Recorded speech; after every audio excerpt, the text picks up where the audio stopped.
ارشاد فرمایا وَلَقَدْ خَلَقْنَا الْإِنسَانَ مِنْ صَلْصَالٍ مِنْ حَمَإٍ مَسْنُونٍ، اور بے شک ہم نے انسان کو پیدا کیا من صلصال، ایسی مٹی سے کہ جو بجنے والی مٹی تھی.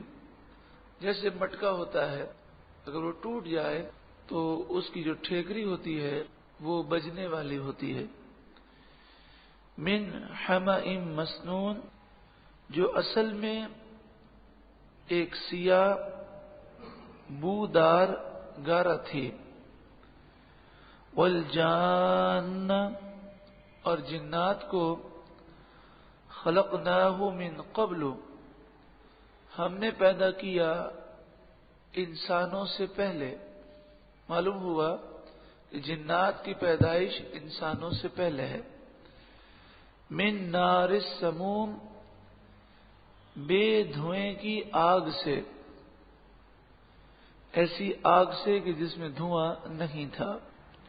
وَإِذْ قَالَ رَبُّكَ لِلْمَلَائِكَةِ، اور یاد کرو جب تمہارے رب نے فرمایا فرشتوں سے انی خالق بشرا من صلصال من حمأ مسنون، بے شک میں ایک آدمی بنانے والا ہوں بجنے والی مٹی سے جو بودار سیاہ گارے سے ہے. فَإِذَا سَوَّيْتُهُ، پھر جب میں اسے ٹھیک بنا لوں. وَنَفَخْتُ فِيهِ مِن رُوحِي، اور اس میں اپنی طرف کی روح پھونک دوں. فَقَعُوا لَهُ سَاجِدِينَ، تو تم سب اس کے سامنے سجدے میں گر جانا. اللہ تعالیٰ نے فرشتوں سے فرمایا کہ تم سب اسے سجدہ کرنا. فسجد الملائکۃ کلہم اجمعون، تو سارے فرشتوں نے سجدہ کیا.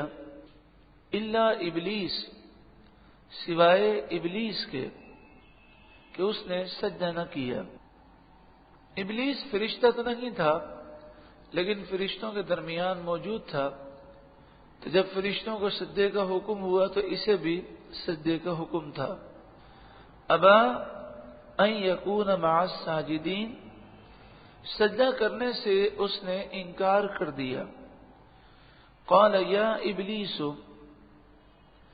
اللہ تعالی نے فرمایا اے ابلیس، ما لک الا تکون مع الساجدین، تجھے کیا ہو گیا تو نے سجدہ کیوں نہیں کیا؟ قال لم اکن لاسجد لبشر خلقته من صلصال من حمأ مسنون، بولا میں ایسے آدمی کو سجدہ نہیں کر سکتا جسے تو نے صلصال سے یعنی بجنے والی مٹی سے بنایا، اور وہ بجنے والی مٹی حمأ مسنون سے تھی جو سیاہ بودار گارے سے بنائی گئی ہے. قال فاخرج منها فإنك رجیم، فرمایا تو یہاں سے نکل جا، بے شک تو مردود ہے. وإن عليك اللعنة إلى يوم الدین، اور بے شک تجھ پر قیامت تک لعنت ہے. قال، وہ بولا ربی، اے میرے رب، فانظرنی الی یوم یبعثون، تو مجھے مہلت دے اس دن تک جس دن لوگ اٹھائے جائیں گے. ابلیس لعین نے مہلت جو مانگی اور اپنی جو زندگی کا سوال کیا تو اس نے کہا کہ مجھے جب دوسری سور پھونکی جائے گی اس وقت تک مہلت دے. اور یہ ایک جو قاعدہ ہے کہ دوسری سور پھونکنے کے بعد پھر کسی کو موت نہیں آئے گی، پھر ہمیشہ جنت میں رہنے والے ہوں گے یا کافر ہمیشہ جہنم میں رہنے والے ہوں گے. تو در حقیقت ابلیس لعین موت سے بچنا چاہتا تھا. قال، اللہ تعالی نے فرمایا فإنك من المنظرین، بے شک تجھے مہلت دی گئی ہے، الی یوم الوقت المعلوم، ایک مقررہ وقت کے دن تک۔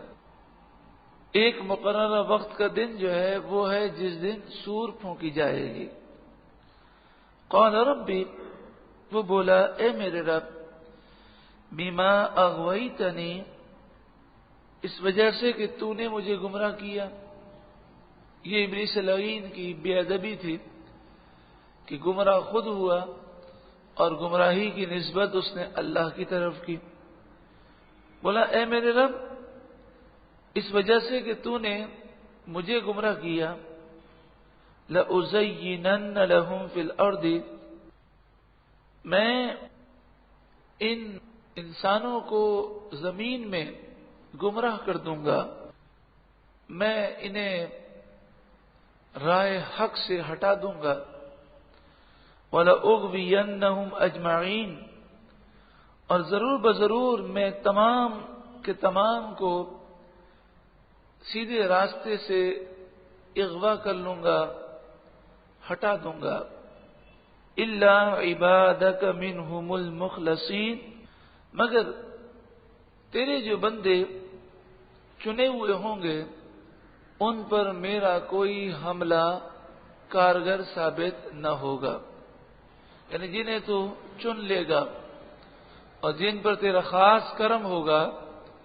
وہ میرے وار سے بچ جائیں گے اور میری باتوں میں نہیں آئیں گے۔ قال، فرمایا، ھذا صراط علی مستقیم، یہ سیدھا راستہ ہے جو میری طرف آتا ہے۔ ان عبادی لیس لک علیہم سلطان، بے شک میرے بندوں پر تیرا کوئی اختیار نہ ہوگا۔ عبادی سے مراد وہ بندے ہیں جو اللہ کے چنے ہوئے بندے ہیں، فرمایا ان پر تیرا کوئی اختیار نہ ہوگا، الا من اتبعک من الغاوین، مگر جو گمراہ ہوں گے وہ تیری پیروی کریں گے۔ وَإِنَّ جَهَنَّمَ لَمَوْعِدُهُمْ أَجْمَعِينَ، اور بے شک سب کا وعدہ جو ہے وہ جہنم ہے، لہا سبعۃ ابواب، اس کے 7 دروازے ہیں، لکل باب منہم جزء مقسوم، اور ہر دروازے کے لیے جانے والوں کا ایک حصہ مقرر ہے۔ 7 دروازے ہیں، ہر دروازے سے گزرنے والوں کے نام اس دروازے پر لکھے ہوں گے۔ اللہ رب العالمین جہنم کے عذاب سے محفوظ فرمائے اور ہمیں بھی ان بندوں میں شامل فرمائے کہ جن پر شیطان کے وار کارگر ثابت نہیں ہوتے۔ اللہ اپنے مخلص بندوں میں ہم سب کو شامل فرمائے۔